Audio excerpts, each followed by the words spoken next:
एक एक मांग है मेरी अपने राजा से, एक एक मांग। और आपको लगे ये मांग ठीक है, होनी चाहिए, तो मेरी मांग का समर्थन करना। एक एक पंक्ति में एक एक मांग है, वो भी समर्थन कर रहे हैं, पीछे वाले भी समर्थन कर रहे हैं, वो ऐसे समर्थन कर रहे हैं। देखिए, आपको लगे कि मांग का समर्थन तो होना ही चाहिए तो ही करना। ऐसा कुछ कर जाओ पूरा देश देखता रह जाए, देश नहीं भूमंडल का परवेश देखता रह जाए। संसद को गुंडों से दागी चेहरों से खाली कर दो, पहली मांग है ये। इतनी तालियों से नहीं होगी साहब, ये पहली मांग है मेरी। संसद को गुंडों से दागी चेहरों से खाली कर दो, भूखे मरते हुए किसानों के घर खुशहाली भर दो, भूखे मरते हुए किसानों के घर खुशहाली भर दो। खेलों को नेताओं से पूंजीपतियों से मुक्त करो, सोच कर ताली बजाओ। खेलों को नेताओं से पूंजीपतियों से मुक्त करो, माँ बहनों बेटी का जीना स्वाभिमान से युक्त करो। झोंपड़ियों को मत सिखलाओ तौर तरीका जीने का, उन्हें मयस्सर कर दो केवल अच्छा पानी पीने का, उन्हें मयस्सर कर दो केवल अच्छा पानी पीने का, उन्हें मयस्सर कर दो केवल अच्छा पानी पीने का। विश्व गुरु बनने वाले हो कोई निशानी भी तो दो। और अगली पंक्ति गांव से लाया हूं उठा के, और आपको लगे ये जीवन की सच्चाई है तो मैं एक एक व्यक्ति की ताली सुनना चाहता हूं। अगर आपको लगे मैंने जनता की आम भावना को पकड़ा है। विश्व गुरु बनने वाले हो कोई निशानी भी तो दो, शौचालय तो बना दिए हैं उनमें पानी भी तो दो। मैंने अपने गांव में देखे तब गा रहा हूं। शौचालय तो बना दिए हैं उनमें पानी भी तो दो, नंगे बदन लिए फिरते हैं ख्वाहिश एक लंगोटी की, खाली पेट लिए बैठे हैं उम्मीदें दो रोटी की। कहीं भूख से कोई बच्चा मर ना जाए याद रहे, 10 करोड़ भूखी पीढ़ी की याद तुम्हें फरियाद रहे, 10 करोड़ भूखी पीढ़ी की याद तुम्हें फरियाद रहे। युवा खून बेरोजगार है ये आक्रोश खत्म कर दो। और अगली पंक्ति समझो तो ताली बजाना। युवा खून बेरोजगार है ये आक्रोश खत्म कर दो, नौकरशाही बहुत भ्रष्ट है ये भी दोष खत्म कर दो, नौकरशाही बहुत भ्रष्ट है ये भी दो। और 11 साल का छाला है मेरे दिल में, 11 साल से इस छाले को लिए घूम रहा हूं। मैं उम्मीद करता था ये सबसे पहले होगा, लेकिन नहीं हुआ। और आपको लगता है कि सबसे पहले ये होना चाहिए था या आज होना चाहिए, तो उठाना तालियां। पहलगाम को घटना की पुनरावृत्ति रोकना चाहते हो तो मेरी शर्त पूरी कराओ। घाटी के चप्पे चप्पे पर राष्ट्रगान का स्वर दे दो। अगली पंक्ति आंदोलन करे दिल में तो तालियां तो जी भर के उठा देना।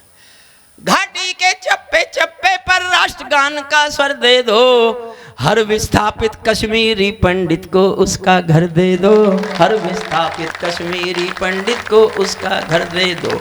कुछ कानून बनाने में तो देर नहीं अंधेरी है, यूसीसी के लाने में 70 सालों की देरी है। आबादी का बढ़ना रोको सबसे बड़ी जरूरत है, जनसंख्या कानून बनाओ गर दिल्ली में हिम्मत है, जनसंख्या कानून बनाओ गर दिल्ली में हिम्मत है। मुफ्तखोरियों की ज्यादा तादाद बढ़ाना बंद करो। ये फ्री में देंगे, ये फ्री में देंगे, ये फ्री में देंगे। तुम्हारे बाप का पैसा है, ये पैसा जनता के टैक्स का है और फ्री में तुम दोगे। गलत रास्ते पर जा रहा है ये देश। नहीं होना चाहिए कोई भी कर्जा माफी। मुफ्तखोरियों की ज्यादा तादाद बढ़ाना बंद करो, गैर जरूरी लोगों की इमदाद बढ़ाना बंद करो। घर बैठे इमदाद मिली तो कर्म त्यागना सीख गए, हट्टे कट्टे चौराहों पर भीख मांगना सीख गए, हट्टे कट्टे चौराहों पर भीख मांग। और मैं कहने की हिम्मत कर रहा हूं बहुत अध्ययन करके, सांसद और विधायक जी की निधि बांटना बंद करो। मेरा समर्थन करो, करवा तो मैं सब लूंगा सरकार से, सब करवा लूंगा, क्योंकि मुझे सत्ता का हिस्सा नहीं बनना, तो मैं कुछ भी करवा सकता हूं, मेरा समर्थन करो बस। सांसद और विधायक जी की निधि बांटना बंद करो, ये विकास का सूत्र नहीं है, ज्ञान छांटना बंद करो, ये सब खेल दलाली का है, चांदी ऐसों वैसों की बंदर बाट मचा रखी है सब सरकारी पैसों की, बंदर बाट मचा रखी है सब सरकारी, बंदर बाट मचा रखी है सब सरकारी पैसों की। कोई कश्मीरी घाटी में अलगावी स्वर लेता है, कोई ड्रैगन की धमकी की रोज दुहाई देता है। और दो पंक्तियां, कोई रामचरितमानस की पावनता पर थूक गया, और अगली पंक्ति पढ़ रहा हूं मैं, देखना चाहता हूं कितना लोग साथ देते हैं। कोई रामचरितमानस की पावनता पर थूक गया, ऐसे लोगों पर बाबा का बुलडोजर क्यों चूक गया, ऐसे लोगों पर बाबा का बुलडोजर, ऐसे लोगों पर बाबा का बुलडोजर क्यों चूक गया। कोई मिलावट का दोषी है पूजा के प्रसादों में, कोई खंजर घोंप रहा है भारत की बुनियादों में, कोई खंजर घोंप रहा है भारत की बुनियादों में। मैं इन देशद्रोहियों का मिट जाए खेल चाहता हूं, मैं इन देशद्रोहियों का मिट जाए खेल चाहता हूं, मैं दिल्ली के अंतस में सरदार पटेल चाहता हूं, मैं दिल्ली के अंतस में सरदार पटेल। अंतिम छंद और सुन लीजिए, इस सवाल का उत्तर क्या है, ये न्याय सबके लिए, पहली बार पढ़ रहा हूं। और देखो ये सब बोलने के लिए मुझे कितने, डरता तो खैर मैं हूं नहीं, लेकिन फिर भी आकर्षण तो छोड़ने ही पड़ते होंगे ना। आकर्षण किस हद तक आकर्षण छोड़ने पड़ते होंगे। इस सवाल का उत्तर क्या है, मैं किसको समझाऊं क्या मेरी। अगर कोई भी नहीं उठेगा तो इस छंद के बाद एक 4 मिनट की कविता, जो मेरे जीवन की सबसे अच्छी कविता है, और आदरणीय मधुर जी को सबको समर्पित करूंगा, अखिलेश जी को भी, मधुर जी को। 4 मिनट की कविता है वो, ये अंतिम छंद और सुन लीजिए बस, और थोड़ा तालियों का घनत्व बढ़ाना इसमें। इस सवाल का उत्तर क्या है, मैं किसको समझाऊं क्या, मेरी समझ नहीं आया तो जनता को बतलाऊं क्या। सत्ताधीशों के अधरों पर पहरा क्यों हो जाता है, कभी कभी सिंहासन गूंगा बहरा क्यों हो जाता है, कभी कभी सिंहासन गूंगा बहरा। और शुक्ला जी समर्पित करता हूँ आपको सुनना, कभी कभी सिंहासन गूंगा बहरा क्यों हो जाता है। मैं चारण हूँ चौराहों पर आंख लाल कर पूछूंगा, मैं चारण हूँ चौराहों पर आंख लाल कर पूछूंगा, सिंहासन के गिरे बान में हाथ डाल कर पूछूंगा, नौकरशाही के दामन जो पाप पले ये किसके हैं, न्यायमूर्ति के घर में जो नोट जले ये किसके हैं, न्यायमूर्ति के घर में जो नोट जले ये। अंतिम कविता में सुनाता हूं। कविता का एहसास जन्म कहां से लेता है, कहां से जन्म लेता है।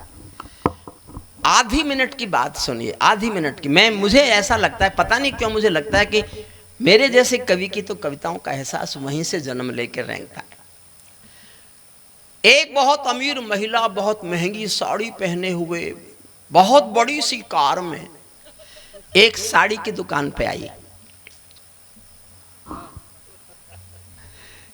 क्यों दुबे जी, द्विवेदी जी, आपने कभी अपनी पत्नी को महंगी साड़ी नहीं दिलवाई क्या? नहीं दिलवाई? गलत काम तो कर लिया तुमने, शादी कर ली। अगर गलत काम नहीं करना था तो मेरी तरह रहते। गलत काम तो हो गया, राजा वो तो हो गया। बहुत अमीर महिला बहुत बड़ी कार में महंगी साड़ी पहने हुए एक साड़ी की दुकान में आई और दुकानदार से कहा, मुझे जल्दी से एक सस्ती सी साड़ी दे दो, मेरी मालकिन, मेरी नौकरानी की बेटी की शादी होने वाली है। अक्सर अमीर महिलाएं यही करती हैं, इसमें कोई विशेष बात नहीं है। विशेष बात यह है, आधे घंटे बाद एक 80 साल की बुढ़िया फटी हुई धोती पहने हुए टूटी फूटी रिक्शा में बैठकर उसी दुकान पर आई और दुकानदार से कहा मुझे इस दुकान की सबसे अच्छी साड़ी दे दो, मेरी मालकिन की बेटी की शादी होने वाली। एक गरीब बुढ़िया के दिल का उठता हुआ यह एहसास कि उसकी मालकिन की बेटी के लिए बहुत अच्छी साड़ी खरीदना चाहिए, ये एहसास ही कविता है। ये एहसास ही कविता को जन्म देता है, मेरी ऐसी मान्यता है। मैं एक कविता सुनाता हूँ। देखिए, भगवान राम हमारे रक्षक देवता, भगवान कृष्ण हमारे रक्षक देवता। मैं भी सनातन धर्म में पैदा हुआ हूँ तो मैं भी मानता हूँ भगवान राम हमारे रक्षक देवता हैं, भगवान कृष्ण हमारे रक्षक देवता हैं, लेकिन मैंने वो देखे नहीं हैं। ना मैंने राम देखे, ना मैंने कृष्ण देखे। अगर कोई कहता मैंने देखे तो वो कुछ और हो ना हो, झूठा जरूर है। अच्छा, हो भी सकता है कोई परम लोग ऐसे हों जिन्होंने देख लिए हों, या वो ये कह के परम होना चाहते हैं कि हमने देख लिए।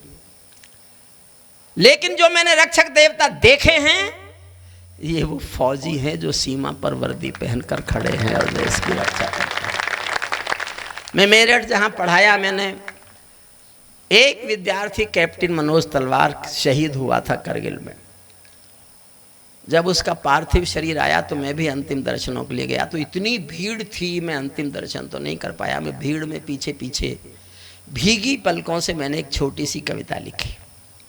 मैं गीतकार नहीं हूँ, गीतकार हमारी बिटिया कविता है, गीतकार दूसरी बिटिया है, गीतकार मधुर जी श्रेष्ठ गीतकार हैं, बहुत बहुत प्यारे गीतकार हैं। मैं और आज तो जो शुरुआत की थी द्विवेदी जी ने, उससे लगा कि गीतकार तो उनके भी भीतर बैठा हुआ है। पर छोटी सी कविता मैंने लिखी, सुन लीजिए। इसके बाद जो अच्छा हुआ वो शुक्ल जी का है, फतेहपुर का है, मधुर जी का है। उन्होंने एक अच्छी टीम जुटाई और इतनी बड़ी टीम जुटाई जिसमें 3 कवि सम्मेलन हो सकते थे, लेकिन शुक्ला जी को बताना था कि मैं कोई छोटा मोटा आदमी नहीं हूँ, 3 एक में ही करूँगा। कोई नहीं, लोग कम रहे होंगे अक्षय तृतीया के कारण, क्योंकि आज रात भर सोने की दुकानें खुली होंगी और वहाँ बिक्री चल रही होगी, लाइन लग जी। शादियाँ बहुत हैं, शादियाँ। अच्छा अच्छा, आप इतने लोग अपने मित्रों की शादियों में नहीं गए जी? होके आ गए? अच्छा अच्छा। देखो, मुझसे कोई कई बार कहता है देश कैसे ठीक हो साहब, मैं बहुत कठोर आदमी हूँ इस मामले में। 5 साल के लिए एक भी व्हीकल नहीं बनेगा और एक भी बच्चा पैदा नहीं होगा। देश 5 साल में ठीक, 5 साल में प्रोडक्शन बंद, चाहे व्हीकल हो चाहे कारें हो, कुछ भी, कोई व्हीकल भी नहीं बनना चाहिए। जगह नहीं है सड़कों पर रेलों की, कारों के लिए जगह नहीं है। एक एक घर में 3-3 कार, आदमी 2 हैं, घर में 4 कार। ऐसा नहीं होना चाहिए। सुने करता, ताली मत बजाना, चाहे चुपके से सुन लीजिए। मेरी एक अच्छी कविता है, मैं इस कविता के अलावा अपनी किसी कविता को अच्छी कविता नहीं कहता, सच्ची कविता कहता हूँ।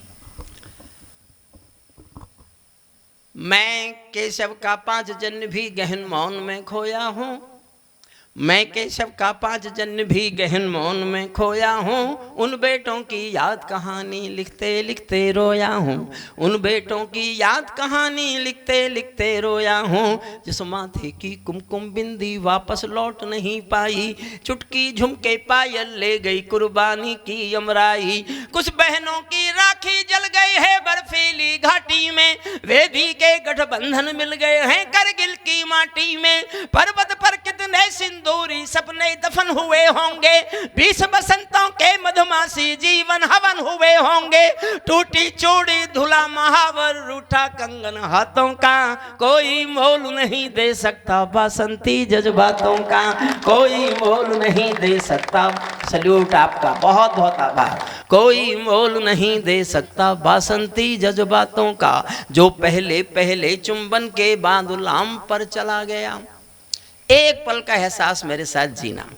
जो पहले पहले चुंबन के बाद गुलाम पर चला गया, नई दुल्हन की से छोड़कर युद्ध काम पर चला गया, उनको भी मीठी नींदों की करवट याद रही होगी, खुशबू में डूबी यादों की सलवट याद रही होगी। खुशबू।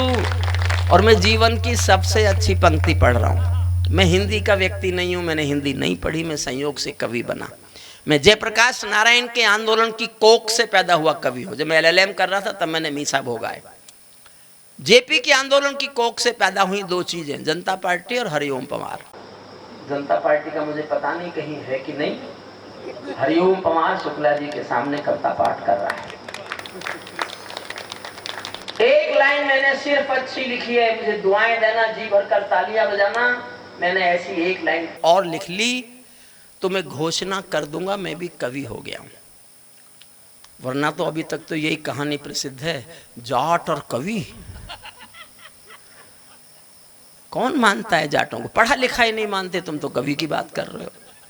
ये वो देश है जिसमें जाट को पढ़ा लिखा तक नहीं माना जाता। सुने मन से। उन आंखों की दो बूंदों से जो पहले पहले चुंबन के बाद लाम पर चला गया, नई दुल्हन की से छोड़कर युद्ध काम पर चला गया, उनको भी मीठी नींदों की करवट याद रही होगी, खुशबू में डूबी यादों की सलवट याद रही होगी।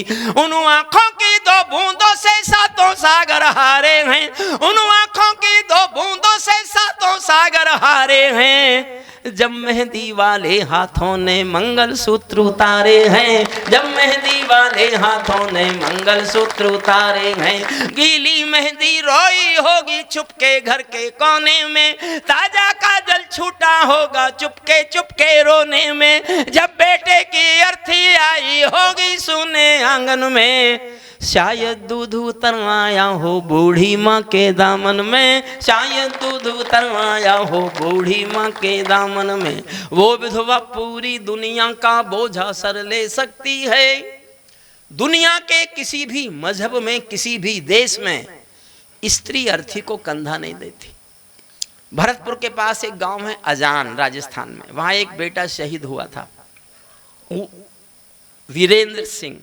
कल्पना नहीं है, सत्य घटना है। जब उसका पार्थिव शरीर सेना लेके आई, उनकी पत्नी का नाम है गायत्री देवी, तो उन्होंने गांव वालों की मर्जी के खिलाफ, शहर वालों की मर्जी के खिलाफ अपना सुहाग का जोड़ा पहना, जो शादी में पहना जिसने, और शमशान घाट तक अपने पति की अर्थी को कंधा दिया। ये दुनिया की पहली घटना थी जब कोई औरत अर्थी को कंधा दे रही।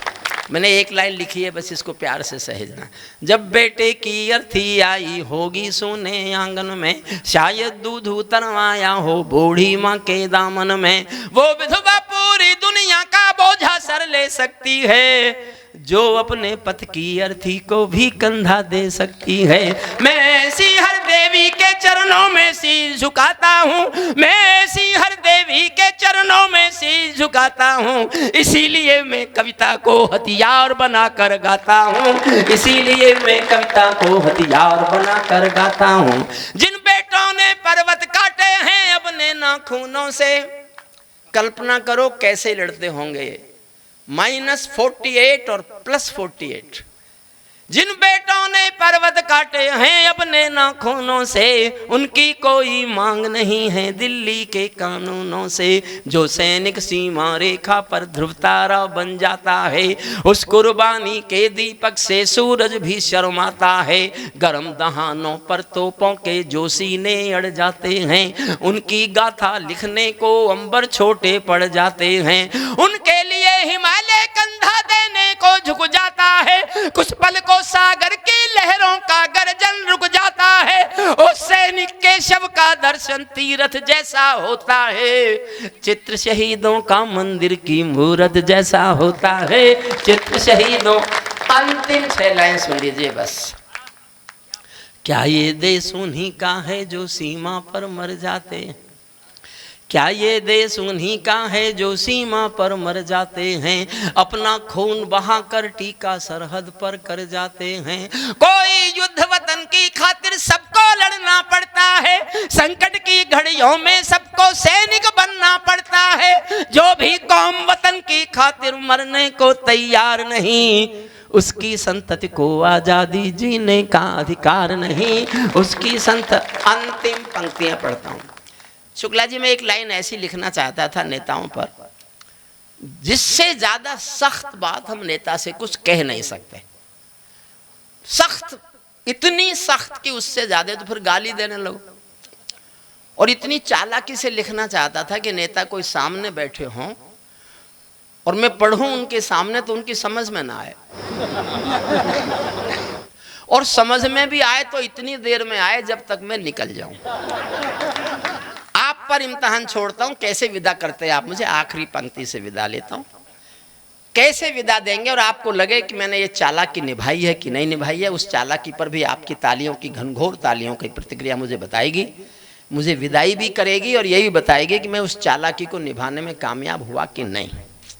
सैनिक अपने प्राण गंवा कर देश बड़ा कर जाते हैं, सैनिक अपने प्राण गंवा कर देश बड़ा कर जाते हैं, बलिदानों की बुनियादों पर राष्ट्र खड़ा कर जाते हैं। जिनको माँ के बलिदानी बेटों से प्यार नहीं होगा, उन्हें तिरंगे को लहराने का अधिकार नहीं होगा। बहुत बहुत धन्यवाद, बहुत बहुत।